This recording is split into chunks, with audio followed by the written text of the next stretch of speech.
Hola, ¿qué tal? Bienvenidos a un nuevo video en el canal y pues hoy vamos a hablar, pues ya saben el tema el que les puse, pero hoy vamos a hablar de un tema bastante interesante y es que el día de mañana, si no es que muy pronto, se va a dar la discusión acerca de una de las reformas, considero desde mi punto de vista, más importantes en la historia de México, a nuestra vida democrática. Y me refiero a lo que vendría siendo lo que se está cocinando en la Cámara de Diputados acerca de la reforma electoral 2022. Voy a ser muy claro con esto. Yo lo vuelvo a decir, no creo que no tengo necesidad de repetirlo otra vez, pues mi preferencia política. Pero dos cosas que yo no comparto y no comparto con mis compañeros militantes son, la materia de seguridad, creo que fue un error haber aprobado esa reforma porque involucra a los militares en la seguridad pública, que debe tener un mando civil para procurar. Nos dijeron que iba a ser una cuestión meramente de seguridad pública y ya después pasaría de la Guardia Nacional, se iba a explicar, iba a haber una nueva Policía Federal. Pero pues se amplió el plazo hasta 2028, considero que es un error y espero, ojalá me equivoque, espero que no tenga graves consecuencias en el futuro, al menos en materia de seguridad pública. Entonces, por ese lado no lo comparto. Cualquier persona que quiera debatirlo de manera personal o lo que sea, estoy abierto a todo debate y a todo gusto, como quieran. Y ahora vamos a hablar acerca de la polémica, acerca de lo que es la reforma electoral en 2022.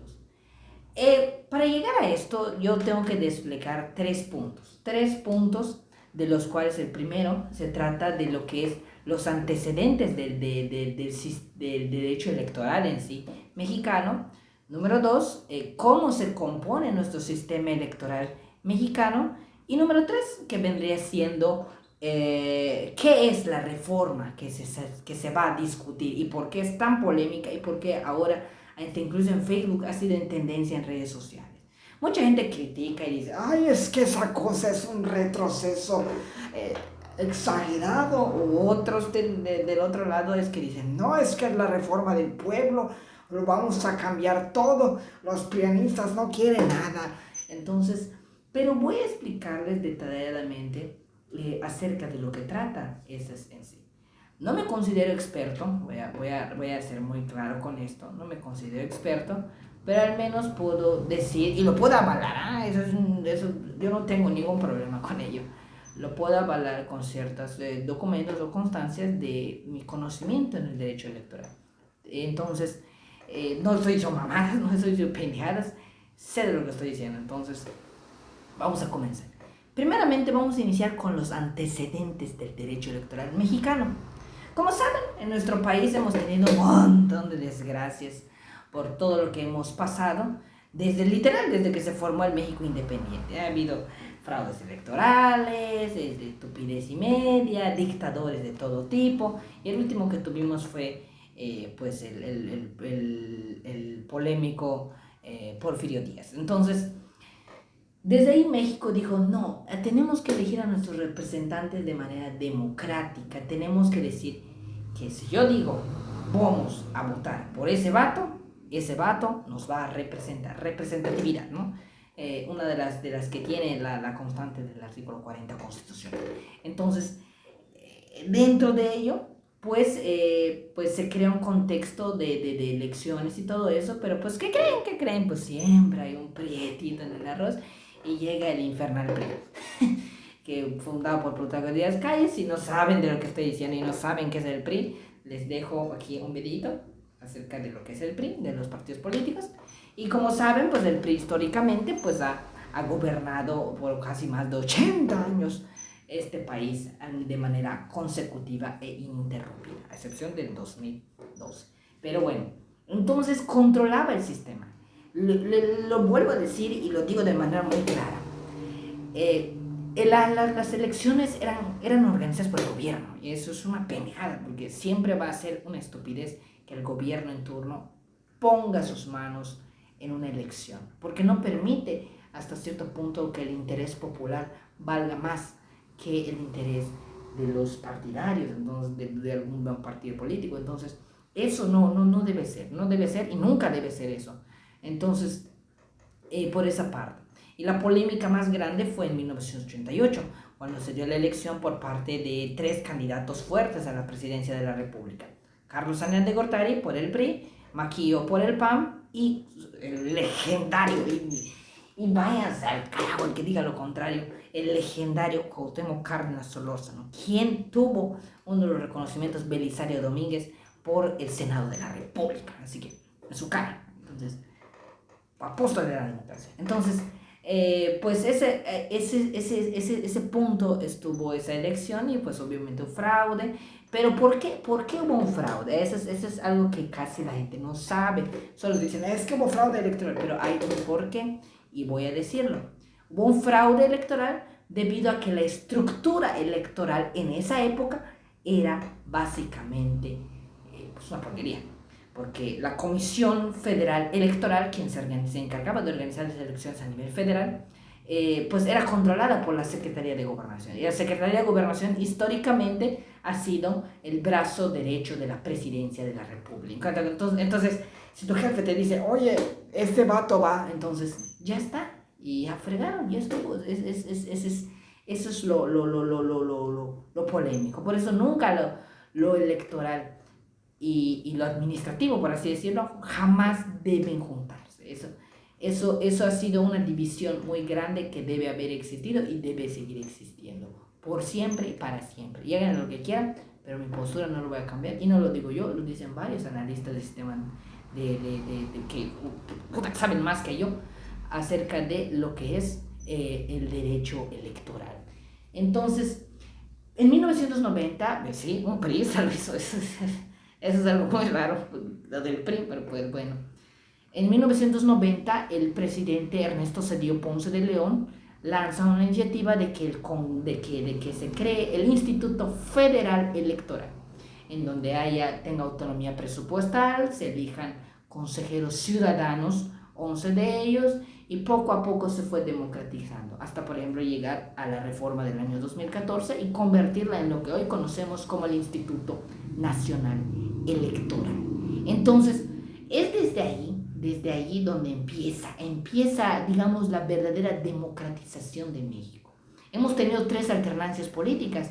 Hemos tenido que el PAN a nivel al 2000 y al 2006, y obviamente que te cajetean los panistas en su administración y la gente los castiga y vuelven a caer otra vez en el PRI, pero ahora en un contexto democrático en el año 2012 y otra vez, y como saben, el PRI dejó por los suelos y por lo que ahorita, y perdónenme priistas, discúlpenme, y lo digo porque yo tengo familias priistas, entonces lo digo la verdad, entonces no se vayan a molestar, y ha vuelto una de las fuerzas políticas más débiles actualmente en México. Por eso yo seré chairo, pero la neta no voy a ser priista nunca. Entonces, pero bueno, y da el contexto del 2018, que es el que hace que nuestro viejito presidente llegue al poder. Igual llega aplastantemente, agarrando gubernaturas, apoderándose de la Cámara de Diputados, la Cámara de Senadores.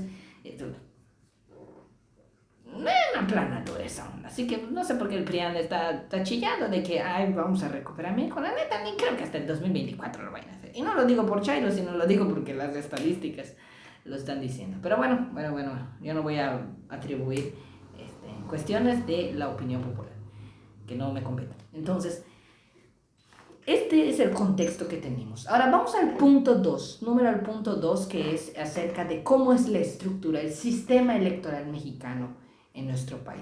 Tienen que comprender algo, y es que hay 2 ramas, la rama jurisdiccional y la rama administrativa. La rama administrativa está compuesta por el Instituto Nacional Electoral, obviamente, que se encarga de algunas cuestiones y dentro de ese rubro. Y por otro lado tenemos la cuestión del Tribunal Electoral del Poder Judicial de la Federación, que es la rama jurisdiccional. Cuestiones de medios de impugnación, eso es lo muy relevante, es esto. Entonces, vamos primero con el primero. es la rama administrativa. La rama administrativa se compone de un consejo general. El consejo general son 11 batas y bates que pues fungen como la máxima autoridad en materia electoral en nuestro país. Se ubica en la Ciudad de México y de ahí van habiendo niveles hasta llegar a lo que vendrían siendo las juntas locales en los estados, de cada uno de los estados de la federación, y también las juntas distritales. Por ejemplo, aquí en Valladolid, yendo para CISAL, esa es la junta distrital. Pero bueno, entonces, por otro lado, tenemos a la rama jurisdiccional, que se compone del pleno de los magistrados del Tribunal Electoral del Poder Judicial de la Federación. Se compone de 7 magistrados. Tanto los consejeros como los magistrados son elegidos por medio de unas cuestiones allá del Congreso Federal, y para, pues eso es temática de otro video, ¿no? Se puede explicar en otro momento. Entonces, y también se compone de la sala superior, que se ubica en la Ciudad de México, 5 salas regionales, pues por ejemplo la que se compone, así se le dice, de nuestra circunscripción plurinominal, para los yucatecos es la de Jalapa, la de Veracruz, y dentro de ello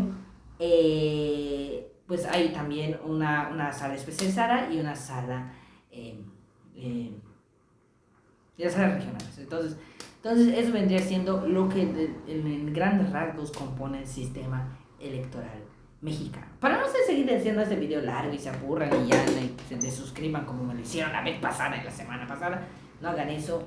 Soy un niño que pues, necesita comer y cosas así. Pero bueno, ¿qué es lo que hay en la polémica? Y lo que, pues subir video por los likes, porque hay tendencia, así que pues, para que jalen vistas, de la reforma electoral. La reforma electoral del presidente de la República la presentó Horacio Duarte, creo que es el de aduanas del gobierno de México, en la cual se habla y se comprende de una reforma electoral que tiene como propósito democratizar a grandes rasgos las elecciones, hacerlas más baratas y sobre todo más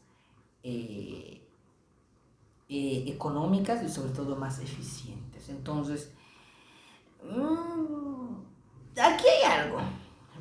Pues ahorita pues no tengo a la vista, pues, porque pues, pues, que no soy máquina también, pero algunas de las cuestiones de lo que comprende el dictamen de la Cámara de Diputados, lo que se va a presentar en el Pleno y se va a votar, pues comprende algunas cuestiones no tan favorables, como por ejemplo, voy a decir unos puntos muy destacados. Como les digo, no tengo el dictamen a la vista, pero lo que puedo decir es que estos son los puntos polémicos, y voy a desglosar cada uno de ellos.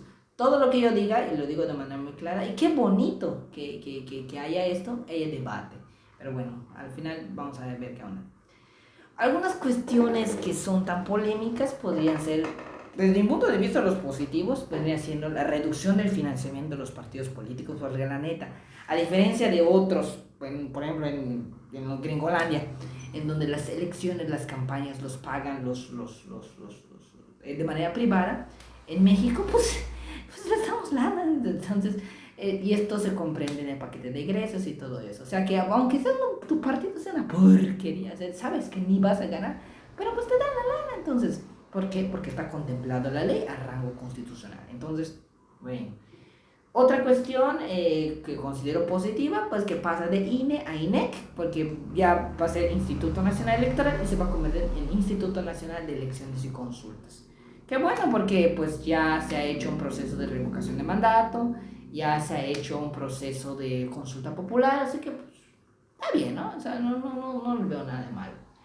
Reducción de los plurinominales, que ya la reducción de los plurinominales, que no existe esta figura de los plurinominales, tanto a nivel, tanto en la Cámara de Diputados como en la Cámara de Senadores, es algo muy bueno, porque los plurinominales, quieran verlo o no, han sido uno de los, digamos, de los rastros de repudio de los mexicanos, porque dicen así, y estos cabrones, ¿qué? O sea, hay gente que ni hace campañas y lo ves luego después como diputado. Es lo que da mucho coraje y a la gente a veces no le gusta. porque él quiere ver un diputado que vote por él y lo suba a la Cámara de Diputados. Y si al menos dice, puta, pues sí estaba bien pendejo ese vato, pero al menos dices, me dieron la oportunidad de votar por él y de subirlo ahí arriba. No como los plurinominales que lo eligen las listas por parte de los partidos políticos. Entonces, ahora, ¿cuáles son las que considero un peligro? Y por eso esto es muy importante, porque hay gente que le tiene así que ven, por eso es tendencia en redes sociales y por eso es muy polémico esto, porque de lo que se vaya a decir, es lo que va a afectar al sistema electoral mexicano y sobre todo va a afectar a la política de cómo va a ser ahorita en México. Entonces, aquí es el punto medular y este es el punto más importante y sobre todo más trascendental de todas las reformas que hemos tenido desde hace muchos años. La primera, y esto creo que es la más grave, la primera es que los consejeros del Instituto Nacional Electoral y los magistrados del Tribunal Electoral del Poder Judicial de la Federación van a ser por voto popular.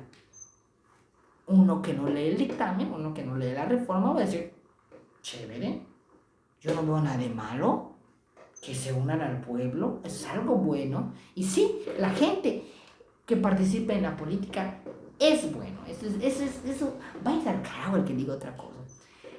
Cuando el ciudadano se involucra en la política y sabe por qué se está involucrando, es lo más hermoso y bello, porque hace alusión al principio que tenemos en nuestro país, que es la democracia. Entonces, ahí no hay pedo.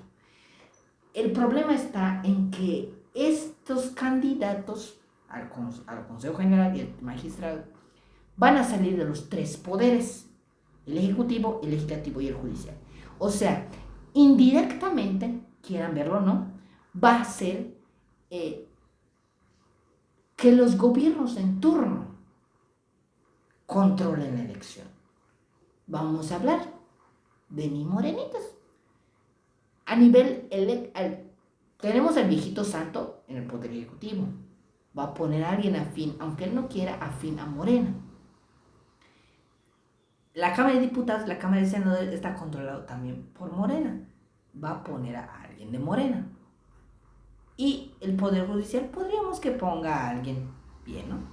Y lo mismo ocurriría en el Tribunal Electoral. Entonces, si estas personas llegan al poder, ganan por voto popular, digamos que el Consejo General va a estar en una preferencia política. Y cuando venga la sucesión, cuando se hagan las elecciones de presidente de la República, de diputados, senadores, todo eso, obviamente estos consejeros, como recurrieron a un proceso de campaña, un proceso de elección popular para estar en ese cargo, pues obviamente le van a hacer fines. Y no lo digo por Morena, lo digo por todos los partidos políticos. Si estuviera el PRI en el poder, lo mismo va a hacer. Si estuviera el PAN en el poder, lo mismo va a hacer. Porque esa es la tendencia del ser humano. Y es a veces lo que duele mucho y a veces lo que decepciona mucho en la política.